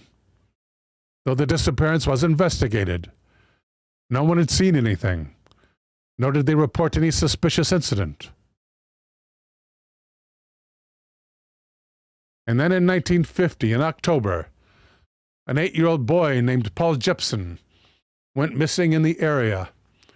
Jepson was playing in the Bennington's cab of a pickup truck. Jepson was playing in the Bennington's cab.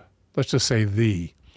Jepson was playing in the cab of a pickup truck when his mother left him briefly to tend her pigs. When she returned, the boy was gone. After looking for the boy in the immediate area, he was reported missing, and hundreds assembled in a search party. Bloodhounds were also brought in to search for the boy, which picked up his scent and followed it toward Glastonbury Mountain. But it was lost as a nearby crossroad, suggesting a possible abduction by a motorist. The boy's father said that Paul had been talking about visiting the mountain for several days. Though the area was searched for several days, no clues or remains of the boy were ever found. Just 16 days later, Frida Langer, and her picture is here, went missing near the end of October of 1950. She and several other family members were camping in the woods near the mountain, Glastonbury. The 53-year-old Langer, along with her cousin, Herberta Elsner, left their family campsite near the Somerset Reservoir. Bad Wolf says, TikTok is back, by the way, Bill. I think for 90 days, my friend. I think for 90 days. I don't think it'll get extended. The law is already there. It was just a short reprieve from the president, I fear.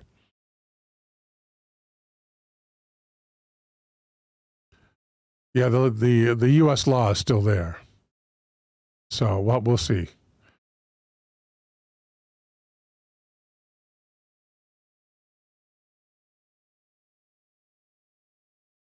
When they were just a few hundred yards from reaching their campsite, Langer slipped and fell into a stream, soaking her clothes and shoes. She then asked her cousin to wait as she ran back to camp to change her clothes. I got it mixed up. The 54-3-year-old Langer, along with a cousin, left their family campsite near the Somerset Reservoir to go on a hike. However, when they were a few yards from the campsite, Langer slipped and fell into a stream, soaking her clothes. She asked her cousin to wait as she ran back to the camp to change her clothes. After Elsner waited for a while and Frida did not return, he also returned to the camp to see if everything was all right. It was not. Frida had not returned to the camp. Instead, she had seemingly disappeared in broad daylight, in a short distance, a few hundred yards. In the next few weeks, Several search parties, which included some 400 people comprised of police, volunteers, firefighters, soldiers, aircraft, searched for her and turned up nothing. Her body was found near Somerset Reservoir, in an area that had previously been extensively searched. Due to the body's decomposition, no cause of death could be determined. The case remains unsolved. Oh, I left out 7 months later, this was. I'm getting old, people. Longer was the last person to disappear, and the only one whose body was ever found. Sounds like a good place to dump a body, though, right? A place that's already been searched. 7 months later.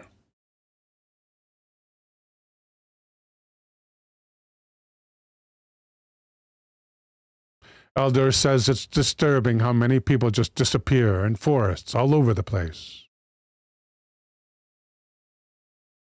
Green Tea agrees. Tons, she says, missing from national parks.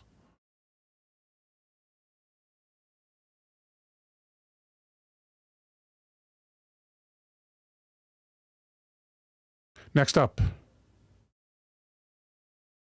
at 45 minutes past the hour. Oh, I forgot to promo the movie in the middle. Well, I'm just a jerk. So I'll promo it twice at the end, right? I'll do a long promo at the end. Bad Wolf says there's whole people trafficking going on right underground. No doubt.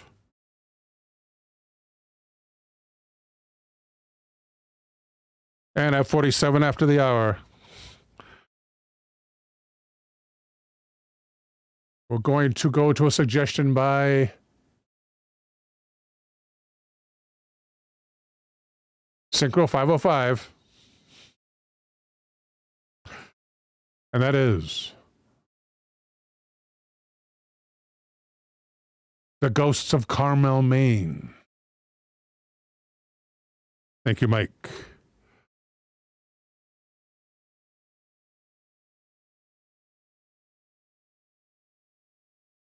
Interesting topic at Reddit where they ask real or fake or both.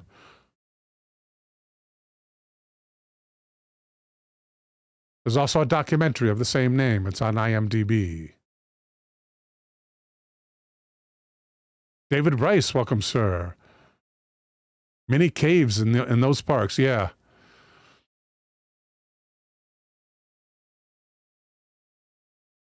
Once I saw an overlay of people missing, and that matched up with national parks with caves.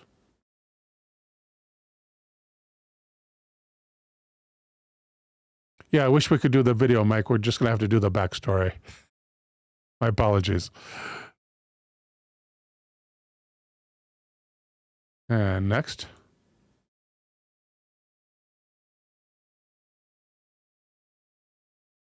Everything's about the documentary, of course. How about the story behind? The story behind the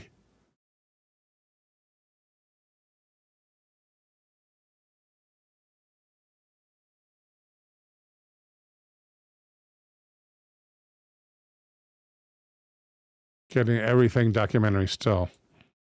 Next. Boy, they had a lot of publicity for this topic. Maine's creepiest ghost story is also the very first.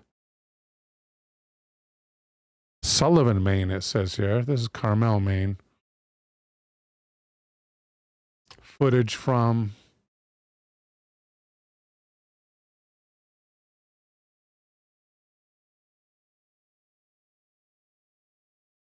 Oh, what? There's classic something.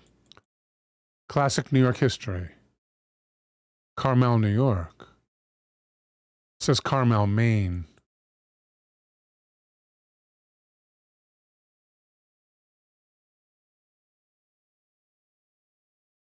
The Lamb House Ghosts of Carmel, Maine. That's a video as well.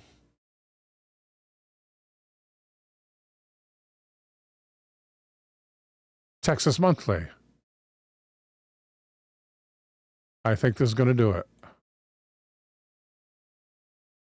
The Ghosts of Carmel, of Mount Carmel.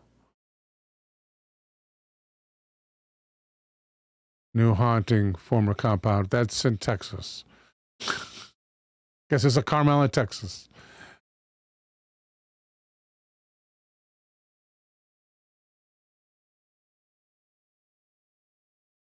Come on, Carmel. Here we go. From Current Publishing, perhaps. Here at youarecurrent.com. Publication in Carmel, evidently. Fishers and Geist, Noblesville, North Indy, Westfield, Zionsville, and Carmel. Couple shares why Carmel is a good place to look for ghosts.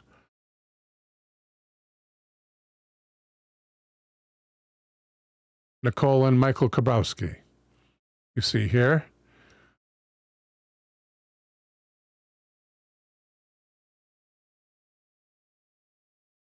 No credit given for the writer. Maybe at the end? Negative. So staff writes. For Westfield residents, Nicole and Michael Kabrowski, exploring paranormal activity is not just for Halloween. Nicole, age 47, says for us, ghosts are for all seasons. The couple has been operating historic Indiana ghost walks and tours since 2002 and gives about 50 tours all year round, mostly in Hamilton County. Nicole has been researching the topic for more than 30 years, since he grew up in a house that she believed was haunted in Anderson.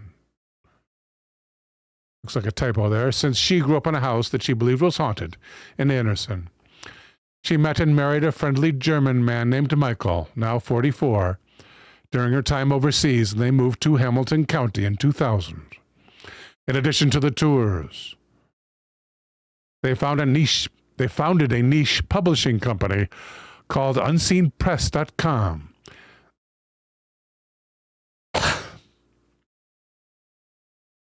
Question: how does Carmel compare to other places like Westfield, Fishers, Noblesville, and Indianapolis when it comes to spirits?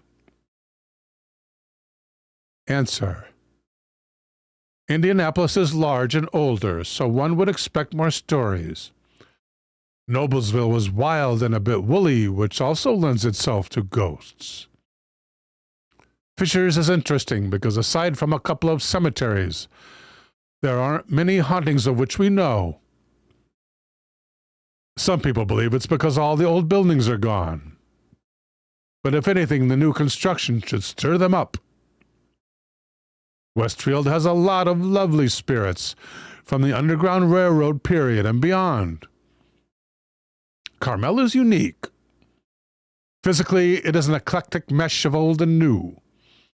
And we have heard of some stories in newer buildings that we're going to check out this winter. However, overall, Carmel seems to lag behind in the ghost department. Lag behind? Wait, how could that be? That cannot be. That must be another typo. What characteristics are usually found in a place that's haunted? Is it just old? Ghosts are for all seasons. They don't just reside in old homes. We've seen activity and interviewed those who live in brand new homes with activity. It is what happened on the land and with the organic things that are in the homes, the furniture, and other possessions brought in, and what might be attached to people in the buildings. How do you know which stories of ghosts are real and which ones are not? After years of research, we can weed some out by instinct. But you can also weed them out by asking the right questions. When we interview, we have no reason not to believe the interviewee. And it is disheartening when someone gives you a story when they feel they have something to gain, such as being written about. We also try to investigate as many of the stories as possible through paranormal investigation to try to prove or disprove them. It is always very exciting to get the same personal type ghost story about the same place from people who do not know each other. Top 3 haunted places in Carmel, according to Nicole and Michael Grabowski. Yeah, they got a top 3, so that has to be a typo, that earlier statement. Who wrote this? Woody's Library Restaurant. Oh, restaurant's haunted. I must see Woody's. Illusions, it's called, at 969 Keystone Way. And the old TGI Fridays on US 31.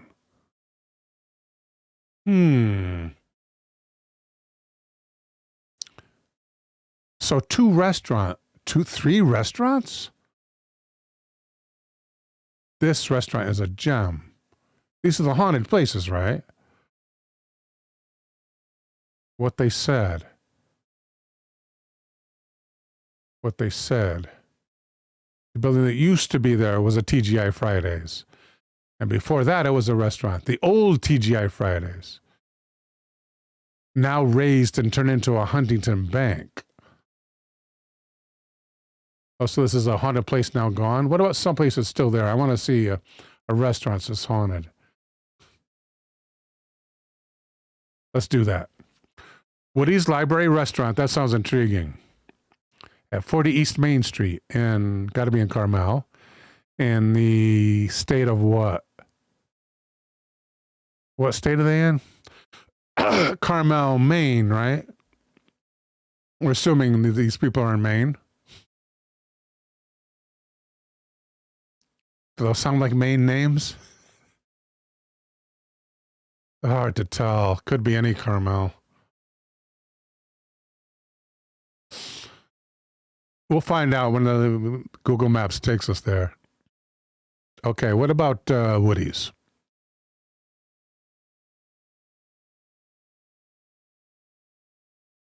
The restaurant is a gem.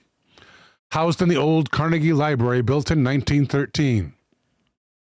It has at least one very special ghost. Synchro thinks that's a Carmel, California also. I'm screwed.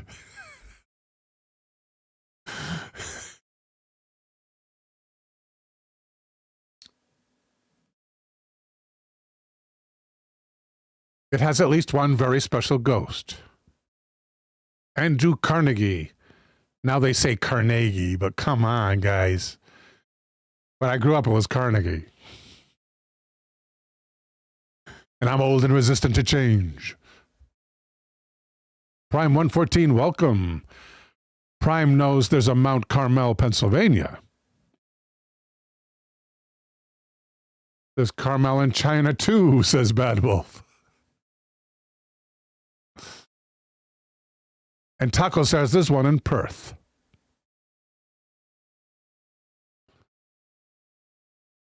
Oh, I just got a sting in the eyes. Oh my God, you're going to see me have to apply this. Ouch. I have these special new Visine drops. I'm going to have to use them. Oh, I did. Oh my goodness. I got something stuck on my eyes. This will not prevent the show from going on. Oh, that was gentle rubbing, Taco. Very gentle. I've been warned by my physician at the VA.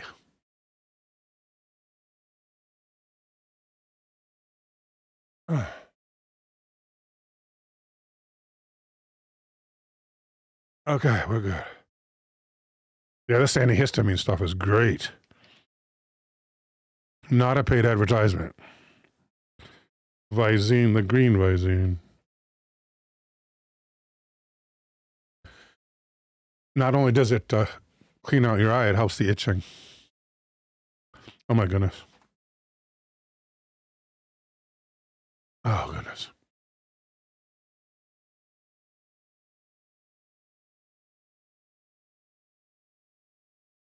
Andrew Carnegie enjoyed donating money to build schools, colleges, and not-for-profits.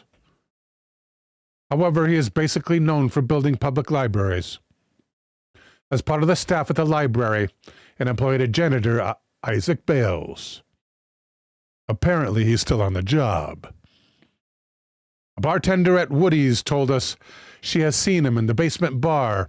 He usually stands next to the bar on the northern side.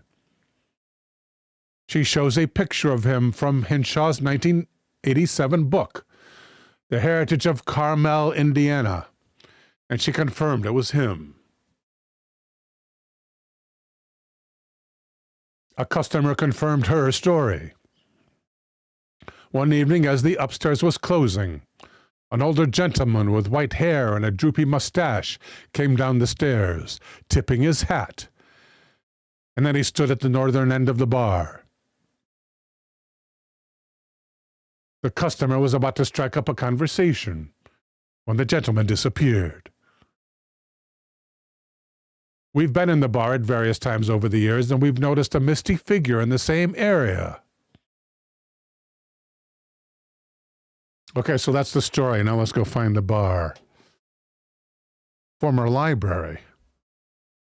Oh, do they give the address? They do, 40 East Main Street. Carmel, we're hoping Maine. We're going to have to go through the list here. Bad Wolf asks for bloodshot eyes. No, it's not so much for bloodshot eyes. This is the one for bloodshot eyes. But no, evidently vessel constrictors are not good for itching eyes, according to my physician. Let's find this place. And the Google Earth, please. We're going to hope Maine, but we have some other states we can try, right?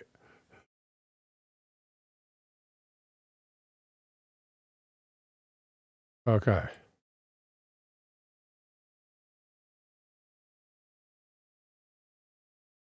How come it's not pasting? Delete. Can't delete it either. Can I backspace? I can't backspace it either. Can I backspace from here? No. What is going on? Just get out of here. How about now? Now I can do stuff. Okay, that's why. Paste. Carmel. Uh-oh. It only shows Indiana and Illinois.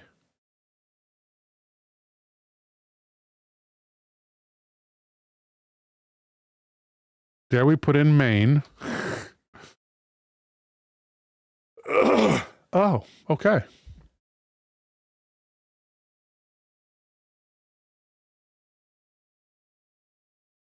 Yeah, but where's the address?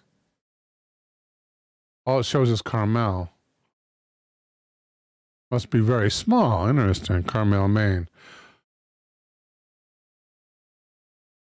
Population 3,000. They may not have a main street.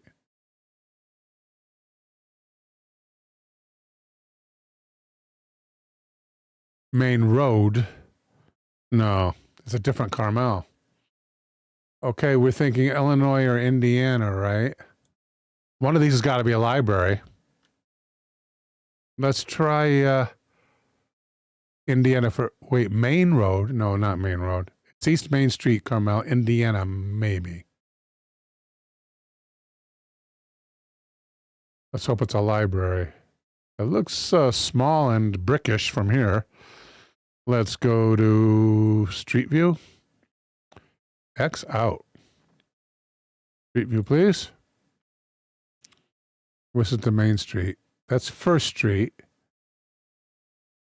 This got to be Main Street then. Go right in front. If it was once a library, it's still... No, it's Woody's! We found it. We found Woody's Library Restaurant. Well, that's not a very old library. I mean, it's old. But it's... from the architecture, you can tell it's not old, right? Woody's Library Restaurant. And there's the phone number. It's past midnight. I wonder if they'll pick up. Let's ask them if they're haunted. Speaker?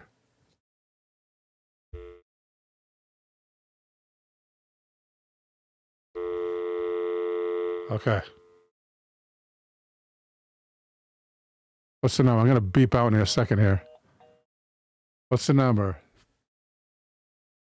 317-573, all fours. 317-573.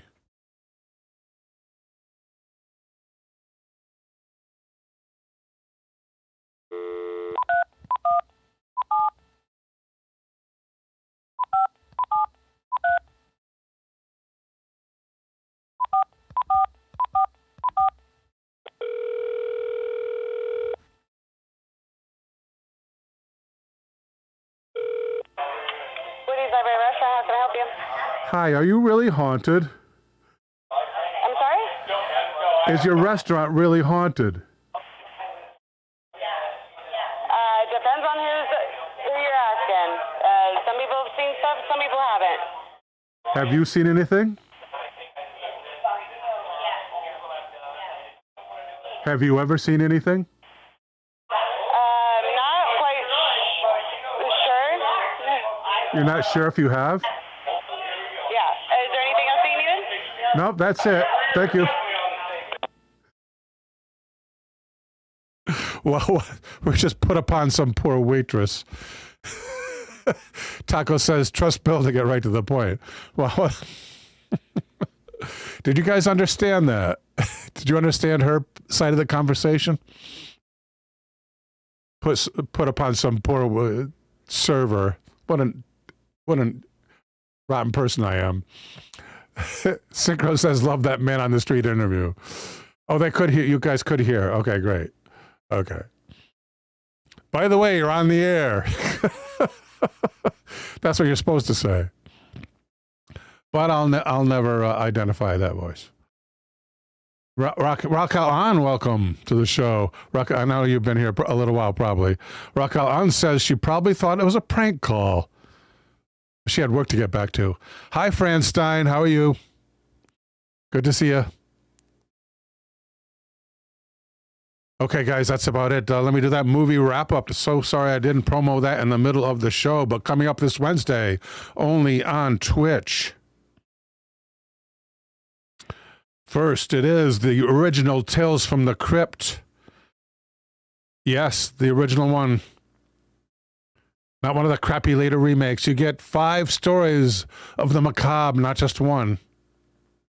And in one of the tales, the star is Peter Cushing, and he is said in this tale, in this movie, to act as himself. His wife had recently passed, and he was depressed. His character is a widower who uses the Ouija board to talk with his unalived wife. The dead wife is called Helen, the name of Cushing's real wife. So don't miss that movie with us this coming Wednesday. It also stars, another tale also stars a very young Joan Collins in another gruesome tale. Then you have Gentleman's Agreement, reviews for this film from IMDb, where it has an insanely high rating of 7.2. One person says, a thought-provoking and brooding film with performances that excel. Another says, I often hear movies described as powerful. That description does not do this movie justice. And yet another reviewer says, I watched this movie for the first time. It opened my eyes. Directed by Elia Kazan, who also directed that Marlon Brando classic, On the Waterfront. So be there with us this coming Wednesday, 9 p.m. Eastern, 6 p.m. Pacific. Guest hosted by Gotcha Man. Until then, may God bless and protect you all.